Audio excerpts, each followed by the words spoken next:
Hello दोस्तों, कैसे हैं आप सब? उम्मीद करता हूँ आप सभी अच्छे होंगे। दोस्तों, अगर आपको मेरी कहानियाँ अच्छी लगती हैं तो प्लीज़ मेरे चैनल को सपोर्ट कीजिए। वीडियो को ज़्यादा से ज़्यादा लाइक करें, शेयर करें और अगर आपका कोई सुझाव या कोई शिकायत है तो कृपया कमेंट करके ज़रूर बताएं। और जिन दोस्तों ने अब तक चैनल को सब्सक्राइब नहीं किया है, प्लीज़ चैनल को सब्सक्राइब कर लीजिए और बेल नोटिफिकेशन दबाना मत भूलिएगा।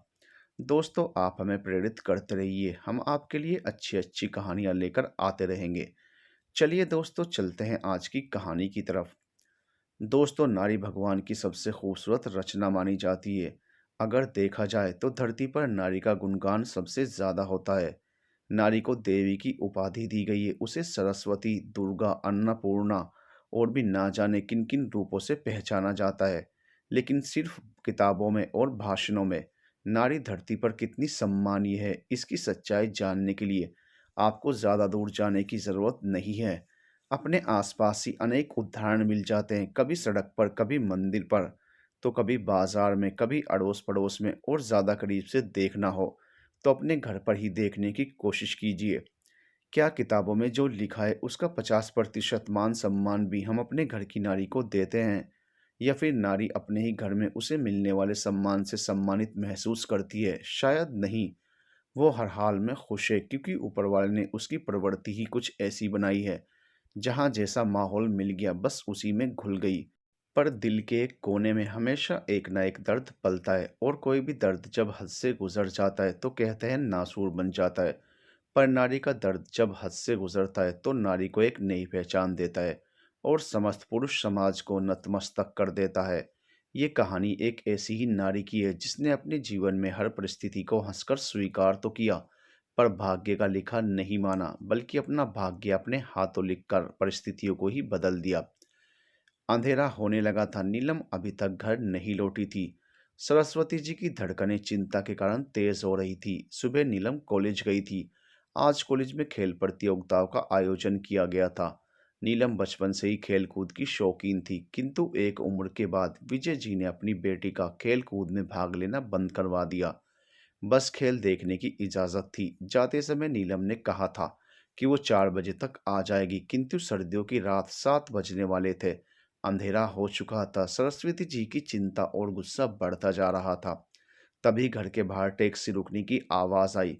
सरस्वती जी ने खिड़की से झांका तो उनकी जान में जान आ गई। उनकी लाडली नीलम कॉलेज से वापस आ गई थी। सरस्वती जी ने भगवान का धन्यवाद किया और दौड़कर दरवाज़ा खोल दिया। नीलम ने मुस्कुराते हुए घर के अंदर प्रवेश किया और सरस्वती जी से लिपट गई। मम्मी, हमारी टीम ने फुटबॉल में प्रथम स्थान प्राप्त किया है। हम 2-1 से जीत गए। हमारी विरोधी टीम ने एक ही गोल किया। सच मम्मी, आज तो मज़ा आ गया। पर सरस्वती जी तो गुस्से में भरी बैठी थी। उन्होंने बिना कुछ कहे सुने नीलम के गाल पर एक तमाचा जड़ दिया। नीलम ने इस तमाचे की उम्मीद भी नहीं की थी। थोड़ी देर के लिए तो वो बिल्कुल हैरान हो गई। उसने अपने गाल को जोर से थाम लिया, फिर आंखों में आंसू भरकर बोली, मम्मी, कहाँ थी इतनी देर तक? मम्मी, बताया ना, कॉलेज में 4 बजे के लिए बोल कर गई थी और 7 बज गए। मम्मी, खेलों का समापन 5 बजे हुआ था, फिर पुरस्कार वितरण में समय लगा, हम प्रथम आए थे, इसलिए हमारा रुकना बहुत ज़रूरी था। जब चलने लगी तो मेरी साइकिल पंचर हो गई। कल्लू अंकल की दुकान में साइकिल खड़ी करके टैक्सी से आई हूँ। ये आपने देखा है। बिटिया रानी, तुम किसी से खबर भी तो करा सकती थी। सरस्वती जी ने नीलम को घूरते हुए कहा। मम्मी, मेरा कॉलेज बहुत दूर है, किससे खबर भिजवाती? जवान बेटी को घर लौटने में थोड़ी भी देर हो जाए तो माता पिता की जान निकलने लगती है। मम्मी, अगर पढ़ाना चाहती हो तो इतना तो विश्वास और सब्र करना ही पड़ेगा। मुंह चलाने से तुम्हारी लापरवाही कम नहीं हो जाएगी। जब तुम एक बेटी की माँ बनोगी तब पता चलेगा एक बेटी की जिम्मेदारी क्या होती है। मम्मी, एक बेटी होने के कारण मैं जो झेल रही हूँ मैं अपनी बेटी को कभी नहीं झेलने दूंगी। इतना कहकर नीलम पैर पटकते अपने कमरे में चली गई। सरस्वती जी रसोई में चली गई। थोड़ी देर बाद विजय जी ऑफिस से आ गए। घर में शांति छाई हुई थी, टीवी भी बंद था। नीलम, नीलम, कहाँ हो बेटा? आज घर में बड़ी शांति है। आपकी बेटे का मुंह फूला हुआ है। पहले तो गलती करती है, फिर कुछ बोल दो तो बराबर जवाबदारी। क्यों भाई, क्या हुआ? तुम रहने दो, बताने को मैं अपनी बेटी से ही पूछ लूंगा। इतना कहकर विजय जी नीलम के कमरे में चले गए। नीलम चुपचाप बेटी किसी किताब के पन्ने पलट रही थी। क्या हुआ नीलम, नाराज क्यों हो? कुछ नहीं पापा, नीलम हंसती हुई बोली। पर तुम्हारी मम्मी कह रही थी कि तुम नाराज़ हो। अरे नहीं पापा, मम्मी की आदत तो आप जानते हो, छोटी सी बात को भी बढ़ाकर बताती हैं। सरस्वती जी नीलम का चेहरा देख रही थी और कहीं न कहीं अफ़सोस था कि उन्होंने जवान बेटी पर बिना सोचे समझे हाथ उठाया। उन्होंने मुस्कुराते हुए नीलम के सिर पर हाथ रखकर कहा, आज आपकी बेटी फुटबॉल में ट्रॉफ़ी जीत कर लाई है। इतना सुनकर अब विजय जी के चेहरे की भी रंगत बदल गई। उनका चेहरा गुस्से से तमतमा गया। नीलम, कितनी बार मना किया है कि अब तुम्हारी उम्र खेलने की नहीं रह गई। पर पापा, इसमें क्या बुराई है? मैं स्कूल के समय में अपने स्कूल में खेलती थी और सभी लोग मेरी तारीफ करते थे, और इसीलिए आज कॉलेज में एक खिलाड़ी के अचानक बीमार हो जाने की वजह से मुझे टीम में जगह दी गई और मैं मना नहीं कर पाई। और पापा, मेरी टीम जीत गई जिसका सारा श्रेय मुझे ही दिया गया। नहीं नीलम, मुझे लड़कियों का इस तरह खेलना पसंद नहीं। अगर तुमने मेरी बात नहीं मानी तो मैं तुम्हारा कॉलेज जाना बंद कर दूंगा। नीलम कुछ नहीं बोली। ठीक है, अब आगे से कोई शिकायत का मौका मत देना। अब आप भी चलिए और हाथ मुंह धो लीजिए, खाना तैयार है। नीलम, तुम भी आ जाओ। ठीक है, आप चलिए, मैं आती हूँ। नीलम के चेहरे पर उदासी साफ झलक रही थी। विजय जी भी तेजी से कमरे से बाहर चले गए। नीलम विजय जी और सरस्वती जी की इकलौती संतान थी। सरस्वती जी को बेटे की बहुत चाहत थी, लेकिन विजय जी के लिए इस महंगाई के ज़माने में एक संतान ही बहुत थी। उम्मीद थी कि पहली संतान बेटा होगा, पर ऐसा नहीं हो पाया। नीलम के जन्म की खुशी भी उनके लिए किसी वरदान के पूरा होने से कम नहीं थी। नीलम को विजय जी ने हर वो सुख दिया जो एक बेटी को अपने माता पिता से मिलना चाहिए, और सरस्वती जी ने भी नीलम को बहुत अच्छे संस्कार दिए थे। कुल मिलाकर नीलम एक सर्वगुण संपन्न लड़की थी। पढ़ाई लिखाई से लेकर घर के कामकाज में सब माहिर थी, और उसके मिलनसार स्वभाव के कारण एक बार भी जो उससे मिल लेता उसे कभी नहीं भूलता। और कॉलेज में भी उसका अच्छा बोलबाला था, हर कोई बड़े ही अदब से पेश आता। और नीलम को अपने स्वाभिमान को बनाकर रखना बहुत अच्छे से आता था। गलत लोगों को वो भाव ही नहीं देती थी और अच्छे लोगों से बिना किसी शर्त के दोस्ती बनाकर रखती थी। और शायद इसीलिए टीचर्स के बीच में भी वो अक्सर चर्चा का विषय होती थी। पर हर इंसान में सारी अच्छाइयाँ होने के बाद भी कुछ न कुछ कमी तो होती ही है। नीलम में भी एक कमी थी, वो कभी अपने दिल के भाव किसी के सामने जाहिर नहीं करती थी। खासकर अपनी परेशानी और दुख, उसे कब कौन सी बात बुरी लगी या किस बात ने दुख पहुंचाया, उसके चेहरे को देखकर बता पाना बहुत ही मुश्किल था। और यही एक आदत उसके जीवन में दुखों का कारण बनी। अगले दिन जब नीलम कॉलेज पहुंची तो उसके साथी उसका इंतजार कर रहे थे। दिव्या नीलम को देखते ही खुशी से उछल पड़ी, उसे देखकर बाहों में भर लिया और बोली, आ गई रानी जी, कब से तेरा इंतजार कर रहे थे और रानी जी ने आज दर्शन दिए हैं। अरे आज ना थोड़ी देर हो गई सो के उठने में, बस इसलिए देरी हो गई। हाँ भाई, कल रात तो घर में पार्टी भी हुई होगी, अंकल आंटी तो अपनी बिटिया की कामयाबी पर फूले नहीं समा रहे होंगे। बस बस, इतना बड़ा तीर भी नहीं मारा मैंने, समझी। और मम्मी पापा ने यूँ ऐसा तोहफा दिया जो जिंदगी भर याद रहेगा। इतना कहकर नीलम जोर से हंसती। अभी कल की बातें हो ही रही थी कि आरव अपने दोस्तों के साथ आ गया। हेलो दिव्या, हेलो नीलम, क्या बातें हो रही हैं? आरव ने नीलम की ओर देखते हुए पूछा। कुछ नहीं, नीलम को कल की जीत की बधाई दे रहे थे। तुम नीलम को बधाई नहीं दोगे क्या?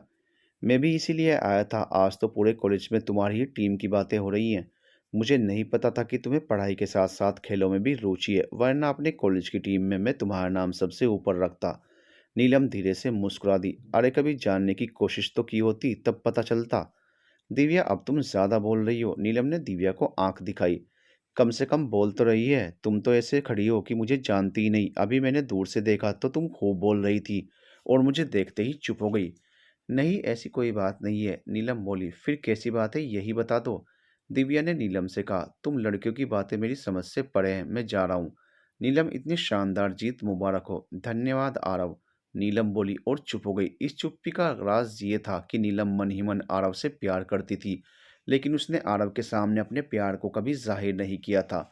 और दिव्या इस बात को बहुत अच्छे से जानती थी। आरव के जाते ही नीलम ने दिव्या की चोटी खींच कर कहा, आज तेरा बहुत मुंह खुल रहा था। अरे तो फिर तू उसे बताती क्यों नहीं कि तू उसे इतना प्यार करती है? अरे ये कोई बताने की बात नहीं, उसे समझना होगा तो खुद ही समझ जाएगा। और फिर मैं उससे प्यार करती हूँ, वो मुझे पसंद करता हो ज़रूरी तो नहीं। हो सकता है वो भी तुझे प्यार करता हो, पर तेरी तरह हो, कुछ कह ना पा रहा हो। नहीं दिव्या, वो बहुत ही समझदार और होशियार है। मैं उसे इन सब बातों में डालकर उसकी तरक्की में बाधा नहीं डाल सकती। पर ऐसे तो तुम कभी अपने दिल की बात उससे नहीं कह पाओगी। बहुत हो गई बातें, अब कुछ पढ़ाई भी कर लें और उसे भी पढ़ने दें। चलो क्लास में। नीलम ने दिव्या की बात को हंसी में उड़ा दिया। और दिव्या उसे देखती रह गई। कितनी अजीब बात है, जीवन में बहुत कुछ ऐसा होता है जो कि हम बोलना तो चाहते हैं, पर सही समय का इंतजार करते ही रह जाते हैं और वो समय कभी नहीं आता। नीलव आरव से प्यार तो करती थी, पर उसे डर था कि आरव उसे मना न कर दे या फिर प्यार के चक्कर में अपने भविष्य से खिलवाड़ ना कर बैठे। बस यही सब सोचकर वो चुप थी और उसकी यही चुप्पी जिंदगी भर की खामोशी में बदल गई और दिल जिंदगी भर शोर करता रहा। नीलम ने हिंदी विषय से पोस्ट ग्रेजुएट की डिग्री ली थी और वो पीएचडी करना चाहती थी, पर हमारे समाज में ऐसा होता कहाँ है। हम बेटी को पढ़ाते तो बेटे की तरह ही हैं, पर लड़कियों के लिए नौकरी नहीं बल्कि शादी को ज़्यादा महत्व देते हैं। नीलम के साथ भी कुछ ऐसा ही हुआ। नीलम, कल तुम्हारे पापा के बहुत पुराने दोस्त योगेंद्र वर्मा और उनकी पत्नी एकता अपने बेटे विराट के साथ आ रहे हैं। अच्छा, पर मम्मी मैं तो उन्हें जानती ही नहीं। हाँ बिटिया, जब हम नासिक में थे तब वो हमारे साथ थे, पर जब तुम 7 साल की थी हम नासिक से कानपुर आ गए। बस अब वो कानपुर आए हुए हैं, उनकी छोटी बहन यहीं रहती है। ठीक है, आने दो, नीलम ने लापरवाही से कहा। अगले दिन सरस्वती जी सुबह से ही व्यस्त थी और विजय जी ने भी फैक्ट्री से छुट्टी ले ली थी। दोनों ही लोग मेहमानों की स्वागत की तैयारियों में लगे थे। सरस्वती जी को रसोई से फुर्सत नहीं थी और नीलम को घर की साज सजावट का काम मिला था। विजय जी कभी नीलम की पुराने दिनों की बातें बताते तो कभी सरस्वती जी के साथ नासिक की यादों को साझा करते। 10 बज गए थे किंतु अभी तक योगेंद्र जी आए नहीं थे। विजय जी बार बार अंदर बाहर आ जा रहे थे, तभी दरवाजे पर एक बड़ी सी गाड़ी रुकी। विजय जी और सरस्वती जी दरवाजे की ओर दौड़ पड़े। गाड़ी से उतरकर योगेंद्र परिवार दरवाजे पर खड़ा मुस्कुरा रहा था। इतने सालों बाद एक दूसरे को देखकर उनकी खुशी का ठिकाना नहीं था। अरे भाई साहब आइए। नमस्कार भाभी जी। अरे बेटा विराट कितने बड़े हो गए। विजय जी बोले। नमस्कार विजय, कैसे हो। भाभी जी नमस्ते। योगेंद्र जी बोले। नमस्ते भाई साहब, आइए भाभी जी। सरस्वती जी ने आगे बढ़कर सभी का स्वागत किया और बड़े आदर के साथ बैठाया। अरे नीलम जल्दी बाहर आओ। विजय जी ने नीलम को आवाज लगाई। नीलम भी तुरंत आ गई। उसके हाथों में पानी की ट्रे और मिठाई थी। नमस्ते अंकल जी। नमस्ते आंटी। नीलम ने सिर झुकाकर बड़े सलीके के साथ कहा। अरे ये अपनी नीलम है, कितनी बड़ी हो गई। एकता जी बोली। नीलम मुस्कुरा दी। भाई साहब, जब हमने नासिक छोड़ा नीलम 7 साल की थी और अब वो पोस्ट ग्रेजुएट की डिग्री ले चुकी है। अपना विराट ने भी कानपुर में एक्सपोर्ट कंपनी ज्वाइन की है। ओह, ये तो बहुत अच्छी बात है, मुबारक हो बेटा। अब तो मिलना जुलना लगा ही रहेगा। जी अंकल, विराट ने धीरे से कहा और फिर इसके बाद ना जाने कितनी बातें होती रही। नीलम भी बहुत दिल से मेहमानों से घुल मिल गई। पढ़ाई को लेकर विराट से भी उसकी बातें हुई। योगेंद्र परिवार शाम तक विजय जी के साथ रहा। बातों बातों में योगेंद्र जी ने बताया कि वो भी बहुत जल्दी अपना ट्रांसफ़र कानपुर ही करवा लेंगे। ये सभी के लिए बहुत खुशी की बात थी। योगेंद्र परिवार चला गया किंतु इतने सालों बाद मिलकर सबको जो खुशी थी वो सभी के चेहरे पर झलक रही थी। उसी रात को, सुनिए, आज घर में कितना अच्छा लग रहा था जब सभी लोग आए। सरस्वती जी ने कहा। हाँ ये तो है, लगा ही नहीं कि इतने दिनों के बाद मिले हैं। विजय जी हंसकर बोले। सुनिए, आपने ध्यान दिया, विराट बिल्कुल अपने पापा जैसा ही है। हाँ, अच्छा बच्चा है, होशियार भी है, बातों से जिम्मेदार भी लगा। मैं ये कह रही थी कि अगर अपनी नीलम के लिए विराट जैसा कोई लड़का मिल जाता तो, या फिर विराट ही। कहते कहते सरस्वती जी रुक गई। कैसी बात कर रही हो योगेंद्र भाई साहब, इस रिश्ते के लिए कभी राजी नहीं होंगे और फिर हम नीलम के लिए भी अच्छा लड़का ही ढूंढेंगे। हाँ ये भी है, खैर भगवान ने नीलम के नसीब में भी अच्छा परिवार लिखा होगा और हमारी नीलम सुंदर है, पढ़ी लिखी है, देखना घर बैठे रिश्ता आएगा। अब सो जाओ, मुझे भी नींद आ रही है, कहकर विजय जी करवट बदलकर सो गए। दूसरे कमरे में नीलम आरव के ख्यालों में खोई हुई थी। वैसे तो नीलम के पास आरव की ज्यादा खूबसूरत यादें तो नहीं थी, पर जितनी भी थी जो भी था आरव को याद करके मुस्कुराने के लिए काफी था। अगले दिन शाम को विजय जी ऑफिस से आकर घर बैठे ही थे कि फोन की घंटी बज उठी। विजय जी ने फोन उठाया। हेलो।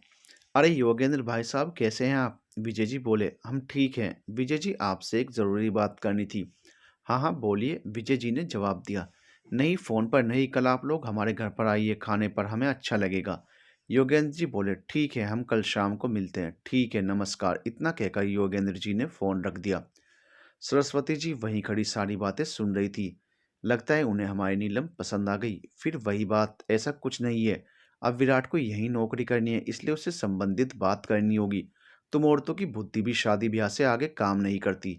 हाँ ठीक है, औरतों की बुद्धि शुरू ही वहां से होती है जहां से आदमियों की काम करना बंद कर देती है। देखा, चिढ़ गई ना। इतना कहकर विजय जी जोर से हंस पड़े। तभी नीलम भी आ गई और जब उसे योगेंद्र अंकल के घर जाने की बात पता चली तो उसने मना कर दिया। नहीं पापा, मैं नहीं जा पाऊंगी, कल मुझे दिव्या के जन्मदिन में जाना है। ठीक है, तुम दिव्या के यहाँ चली जाना, हम अकेले ही चले जाएंगे, सरस्वती जी बोली। अगले दिन जब सरस्वती जी और विजय जी योगेंद्र भाई साहब के घर पहुंचे तो उनका भी स्वागत बहुत जोरदार हुआ। जी भाई साहब, बताइए क्या बात है जो आप हमसे करना चाहते हैं? जी देखिए, हम आपसे घुमा फिरा कर नहीं बल्कि साफ साफ कहेंगे। जी हाँ, बिल्कुल बोलिए, विजय जी बोले। विजय जी, हमें और हमारी श्रीमती जी को आपकी बेटी नीलम बहुत पसंद है और हम आपकी नीलम को अपने घर की बहू बनाना चाहते हैं, यदि आपको कोई आपत्ति ना हो। सरस्वती जी तो पहले से ही तैयार थी, वो तुरंत बोली, भाई साहब आपने तो हमारे मुंह की बात छीन ली, हमें भी हमारे नीलम के लिए विराट जैसे लड़के की तलाश थी। आपने तो हमारी बहुत बड़ी समस्या खत्म कर दी। रुको सरस्वती, बुरा मत मानिएगा भाई साहब, लेकिन हम बिना नीलम से पूछे कोई जवाब नहीं देंगे। ठीक है विजय जी, ये भी जरूरी है, योगेंद्र जी ने जवाब दिया। इस तरह विजय जी और सरस्वती जी अपने घर आ गए। नीलम दिव्या के घर से वापस आ चुकी थी। घर पहुंचते ही सरस्वती जी चहक उठी। देखिए, मैंने कहा था ना, एकता जी को हमारी नीलम पसंद आ गई होगी। अरे मेरा दिल कभी झूठ नहीं बोलता। हाँ भाई, माँ हो इसीलिए तो महान हो। ऐसा क्या हुआ जो आप दोनों इतना खुश दिख रहे हो? नीलम ने पूछा। अरे नीलम बेटा, तू बहुत भाग्यशाली है।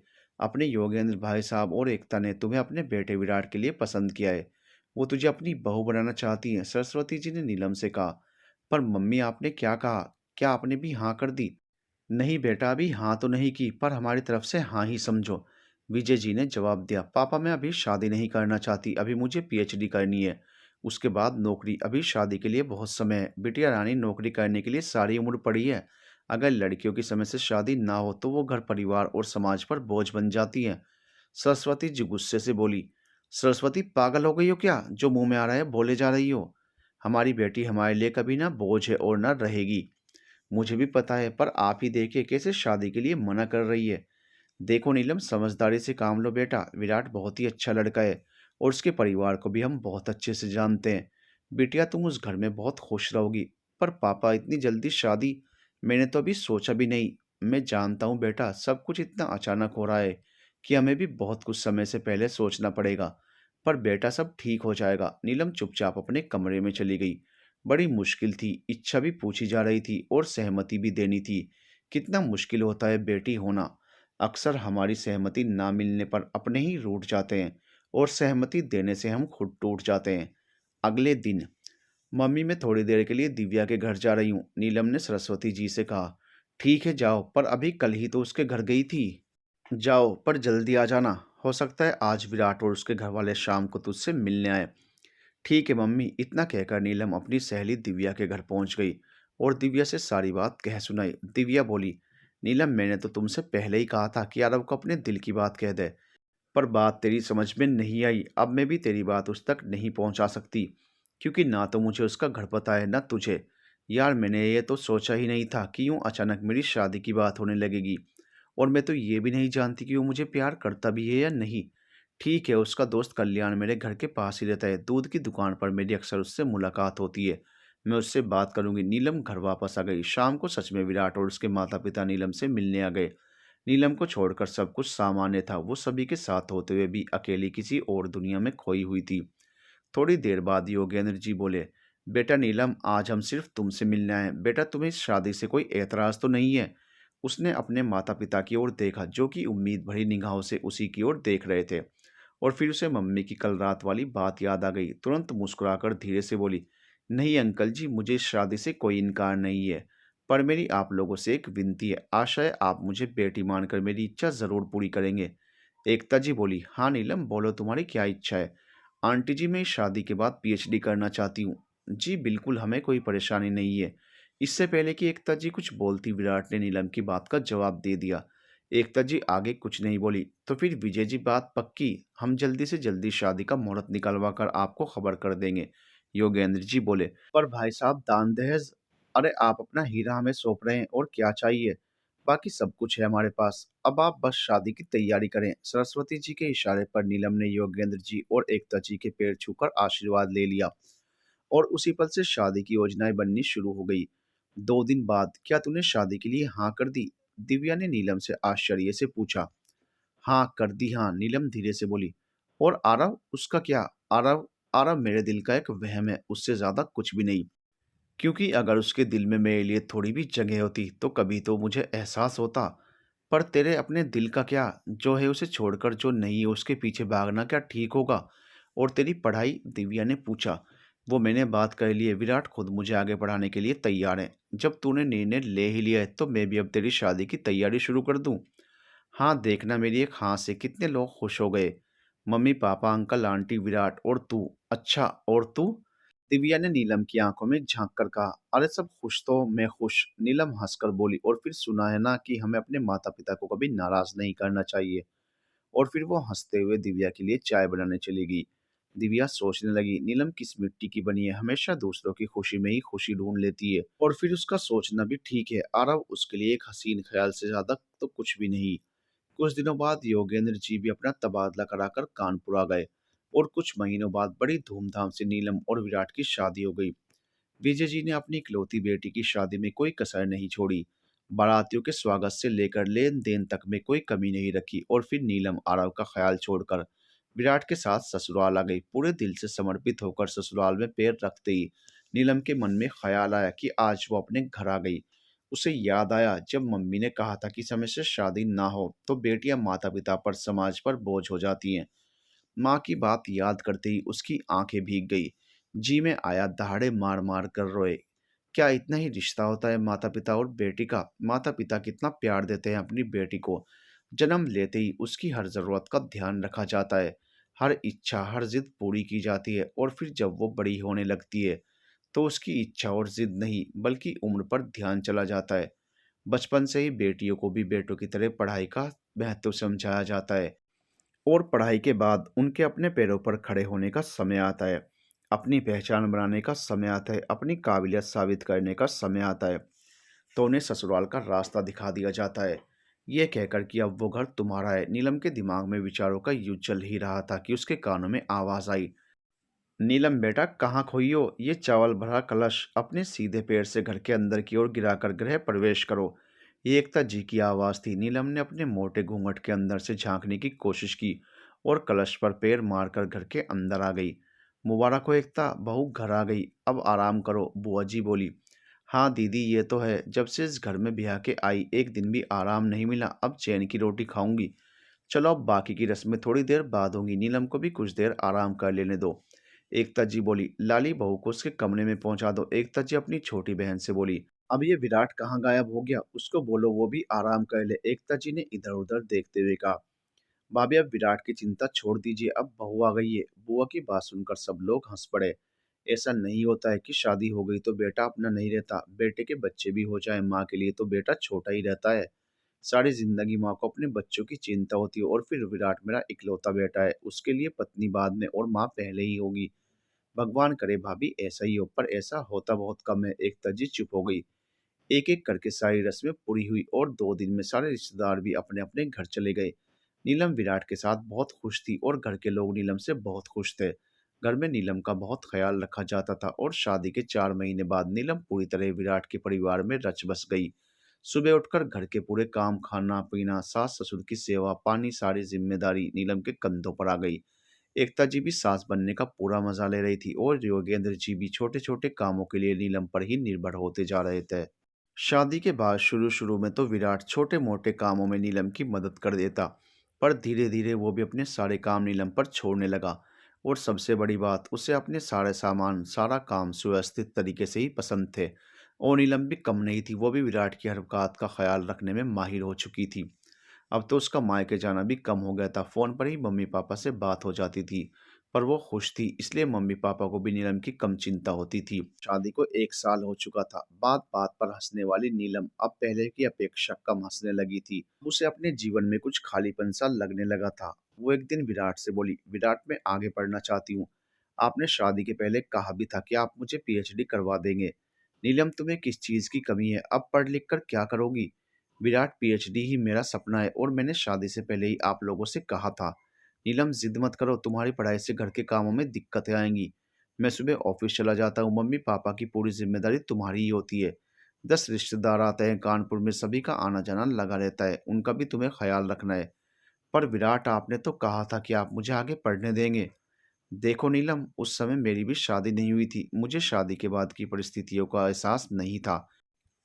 ठीक है, आप मम्मी-पापा के कारण मुझे आगे पढ़ने से मना कर रहे हैं। मैं पापा जी से बात कर लूँगी।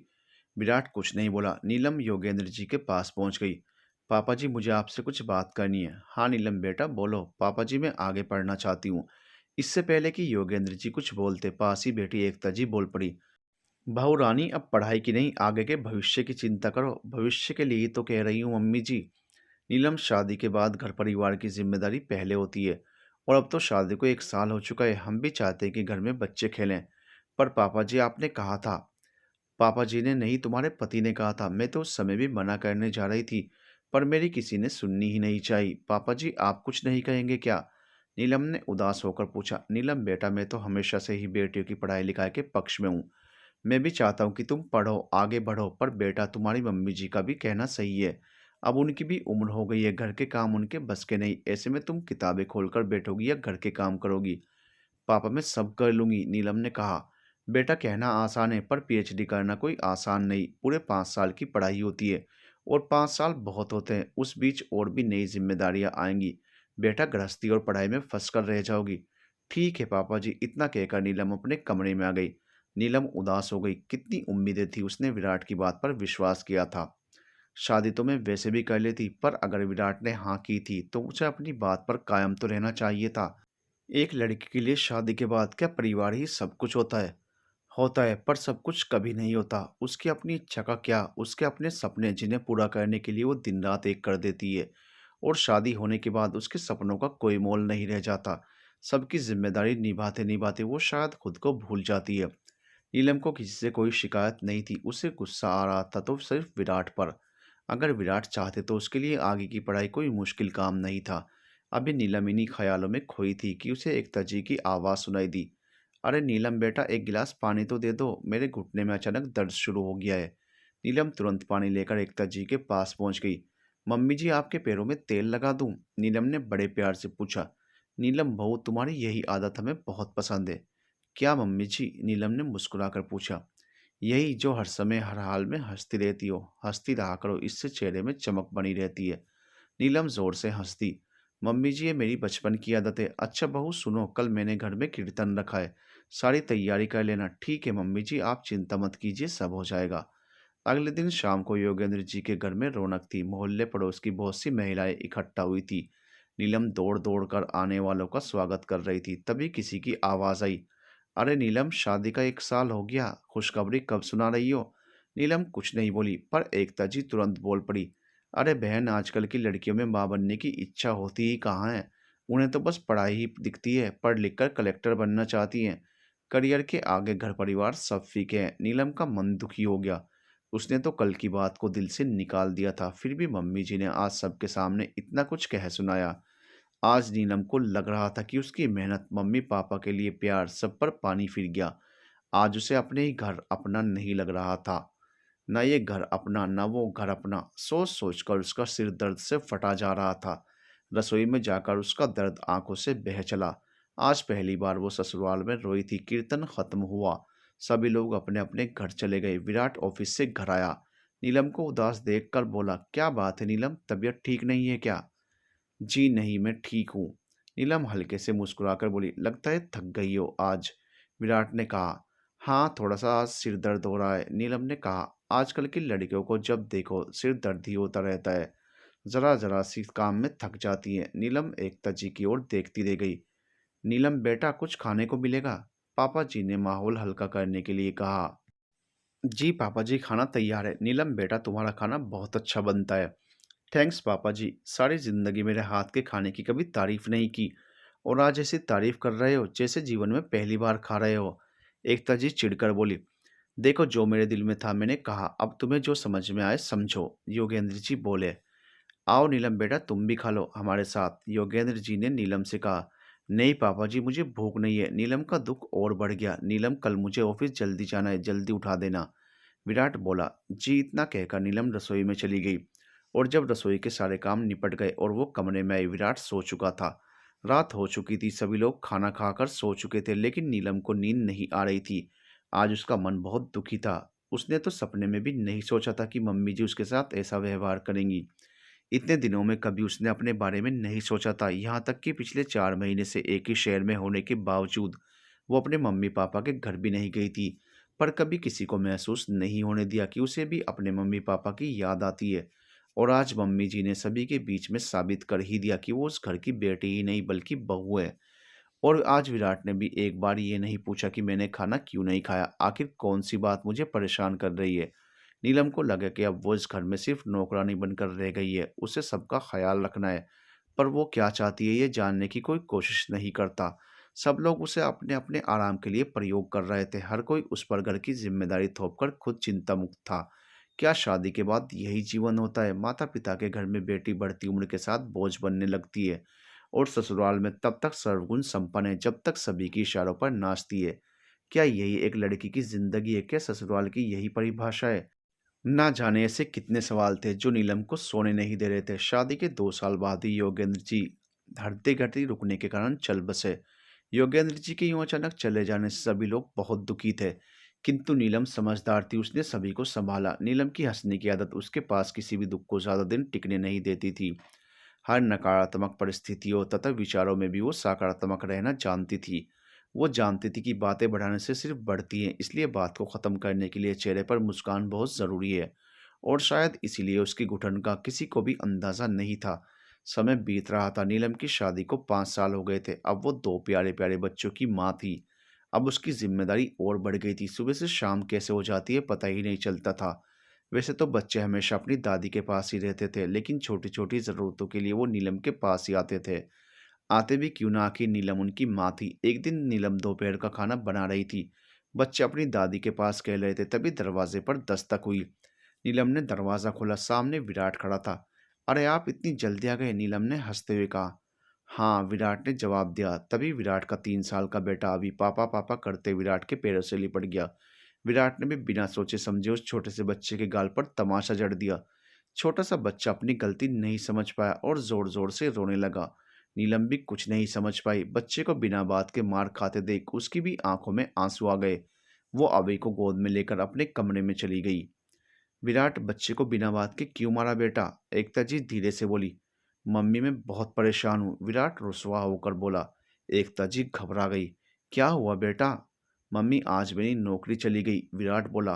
पर क्यों? मम्मी, कंपनी घाटे में चल रही थी, इसलिए उन्होंने अपने कर्मचारियों की छटनी में मुझे भी निकाल दिया।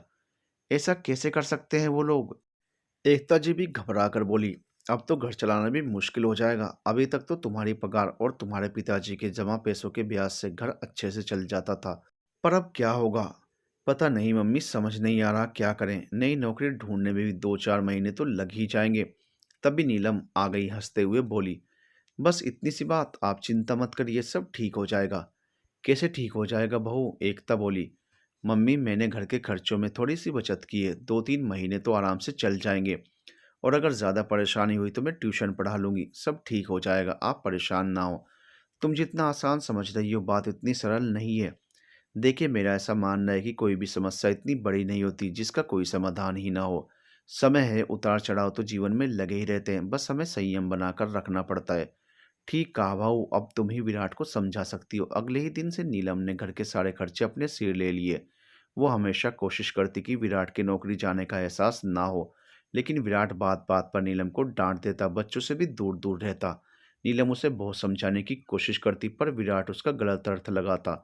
धीरे धीरे नीलम ने दोपहर में ट्यूशन भी शुरू कर दी। घर के सारे काम, 2 बच्चे, बूढ़ी सास, बेरोजगार पति, बहुत मुश्किल था सब कुछ। और उस मुश्किल को कम करने के लिए दोपहर में 2 घंटे की ट्यूशन, दिन भर काम करते करते थक कर चूर हो जाती थी नीलम, पर कभी महसूस नहीं होने देती। विराट की नौकरी गए 6 महीने हो चुके थे और अब विराट भी कुछ लापरवाह हो गया था। सुबह खा पी कर घर में पड़ा रहता था। अब नीलम को भी ये बात अखरने लगी थी। To be continued.